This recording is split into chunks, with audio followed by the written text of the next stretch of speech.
ହଁ ହଁ ତାପରେ କଣ ଜାଣିଛୁ କଣ ଗାଁ ଗାଁ ବୁଲି ଆମେ ଟଙ୍କା ପଇସା ପାଞ୍ଜି ବିଡ଼ା ଧରି ଛିଡ଼ା ଜ୍ୟୋତିଷ ବୁଢ଼ା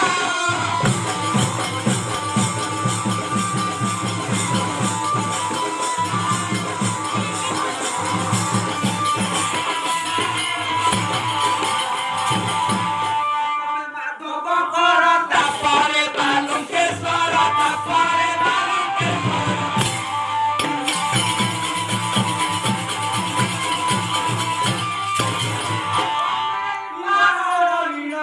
ସଦସ୍ୟ କଳା ପାଞ୍ଜି ବିଡ଼ା ଧରି ଛିଡ଼ା ଜ୍ୟୋତିଷ ବୁଢ଼ା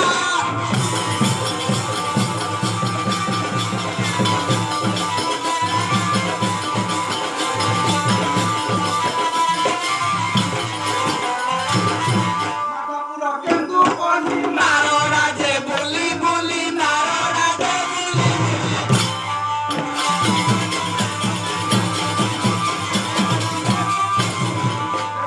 ହଁ ଦେଖୁ କୋଉଠି ଜାଣୁଛନ୍ତି କୋଉଠିକି ମହୁଲ ପାରଣା ଓ ପାଞ୍ଜି ବିଡ଼ା ଧରି ଛିଡ଼ା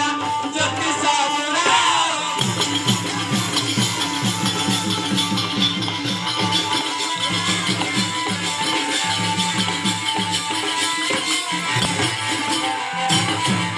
ଟାଙ୍ଗି ମୁଣ୍ଡିଆ ପାହାଡ଼ ଟାଙ୍ଗି ମୁଣ୍ଡିଆ ପାହାଡ଼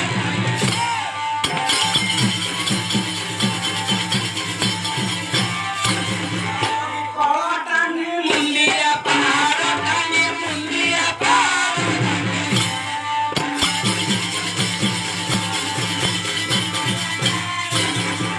ସେଠୁ ଫେରି ଆସିଲୁ ସେଠୁ ଫେରି ଆସିଲୁ ଧାନ ଚାଙ୍ଗଡ଼ା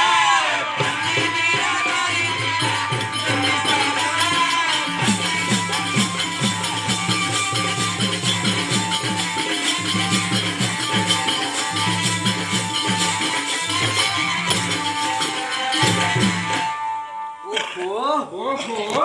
କହୁଛି ଛୋଟା ଲୋକଟାକୁ ଆଣିନା ବୁଲେ ବୁଲେ କାକୁଟାକୁ ମୋର ହୁଗାଳି ସାଇଲୁଣି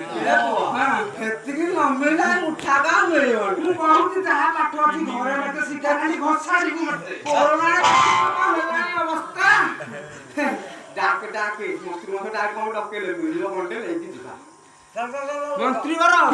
କଣ ପାଇଁ ଆମ ଗୁରୁକୁ ଡକାଇଲ ମହାରାଜ ଯିବେ ବିପିନ କାନନ ଆଚ୍ଛା ଶୁଭ ବେଳା ନିର୍ଦ୍ଦିଷ୍ଟ କରିବା ପାଇଁ ଆପଣଙ୍କୁ ଡକାଯାଏ ଆଜି ତ ଆମ ପାଞ୍ଜି ପଢା ଆରମ୍ଭ ଶୁଭ ଅନୁକୂଳ 26 ଆଣଙ୍କ ଦୁଆର 101 ଅରୁଆ ଚାଉଳ ମାଣେ କଦଳୀ ଡଜନେ 25 ଟଙ୍କା ବଡ ନଡିଆ ଗୋଟେ ହେଲେ ପାଞ୍ଜି ପଢା ଅନୁକୂଳ ଆରେ ପୁଅ ତାଙ୍କ ଗାଁକୁ ତ ଆଉଛନ୍ତି ଅପଦାନେ ପଡୁଥିବେ ଆଉ ଆମ ତ ଏଠି ଡାଲା ଫାଲା ଗାଡି ନାହିଁ ମୁଣ୍ଡିଆ କାନ୍ଥ ପୁରିଆ ପୁରିଆ ହଁ ହେଦରି କରି ଯିବା ହେଲା ଚେଟା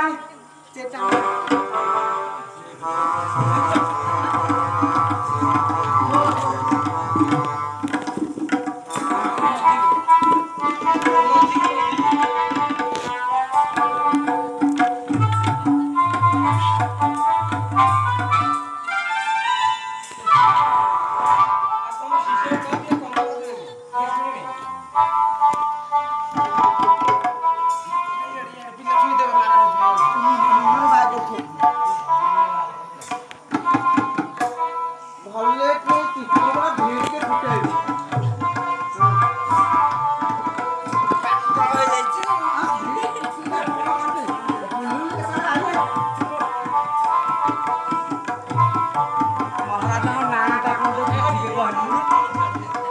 ଦାଦାଙ୍କ ନାଁଟା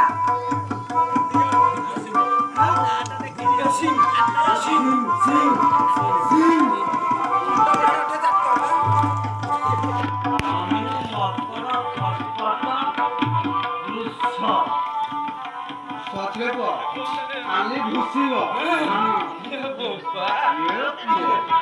ଶନି ରାହୁ କେତୁ ଶନି ଦଶା ଅଛି ଫୁଲ ସର୍ପଘାତ ସର୍ପଘାତ ବୁଝିଲୁ ଘାତ ନୁହଁ ଘାତ ମାନେ ସର୍ପଘାତ କୋଉ ସାପ ଲେଖା ହେଇଛି ସାପ ଧାମେଣା ଓଡା ତ କାଳ ରୂପ ନାଗ ମୁଣ୍ଡିଆ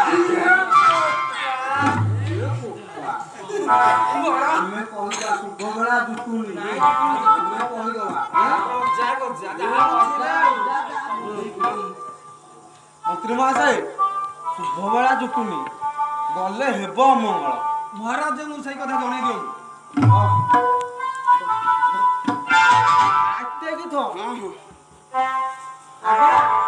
ଶୁଭବେଳା ଜୁଟୁ ନାହିଁ ଗଲେ ନିଶ୍ଚିନ୍ତ ହେବ ଅମଙ୍ଗଳ। ମନ୍ତ୍ରୀ ପଣ୍ଡିତଙ୍କ କଥାରେ ମନୋଭାବନା ମୋର ସଫଳ ହେବ ନାହିଁ। ବୁଝ ତୁମେ ରାଜ୍ୟର ଦାୟିତ୍ୱ ଏ ମୁହୂର୍ତ୍ତକେ କରିବି ମୁଁ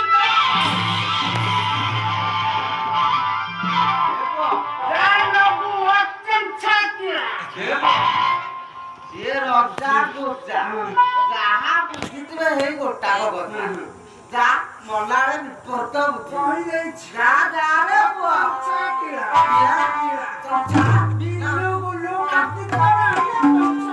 ଆସିବ କୁଆଡୁ ଆମେ ଯିବା ଆରମ୍ଭ କରନ୍ତୁ କାହିଁକି ଆଉ ବସି ବସୁଛନ୍ତି। ଦକ୍ଷିଣ ନହେଲେ କେମିତି ଯିବା ଗୁଲୁ ଗୁଲୁ ମୋ ପାଦ ଟାଙ୍କ ଖସିଗଲେ ନା କଣ ନାହିଁ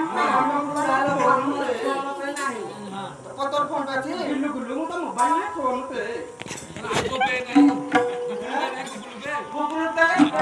ଘର ଛାଡି ଦେଇକି